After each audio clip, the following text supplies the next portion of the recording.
ગ્રામ પંચાયત દ્વારા બુદ્ધિનું પ્રદર્શન કર્યું છે. પાલોદ ગ્રામ પંચાયત દ્વારા ગટરની ગંદકી જાહેર રોડ પર ઠાલવી છે.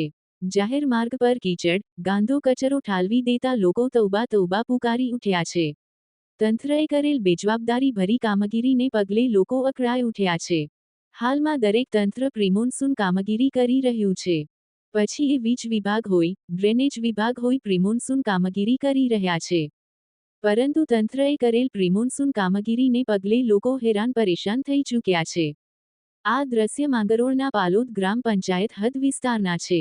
થોડા દિવસ પહેલા કીમ 4 રસ્તાથી લઈ કીમ તરફ જતા રાજ્યધોરી માર્ગ પર ગટર લાઇનની સફાઈ કામગીરી હાથ ધરવામાં આવી છે.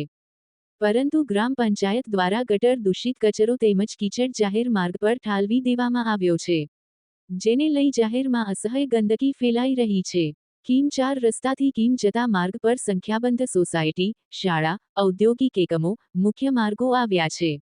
જ્યાં રોજિંદા હજારોથી લાખો લોકો અવરજવર કરે છે. પરંતુ ગ્રામ પંચાયત દ્વારા કોઈ પણ પ્રકારની ચિંતા કર્યા વગર ગટરનો ગંદો કચરો તેમજ કીચડ રાજ્યધોરી માર્ગ પર ઠાલવી દીધું છે.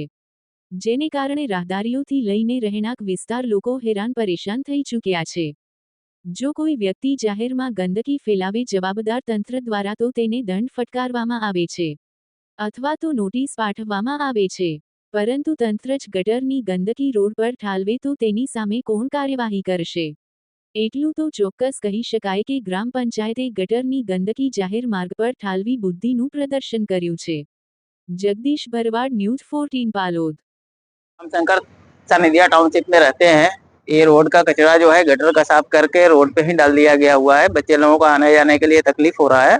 एक्चुअली क्या इसको कचरा साफ कर दिया जाए, उठा करके दूसरे जगह शिफ्ट कर दिया जाए तो बेटर रहे, ताकि आने जाने के लिए भी तकलीफ है। बारिश का टाइम है, अगर फिर आएगा ऐसा ही तकलीफ होगा।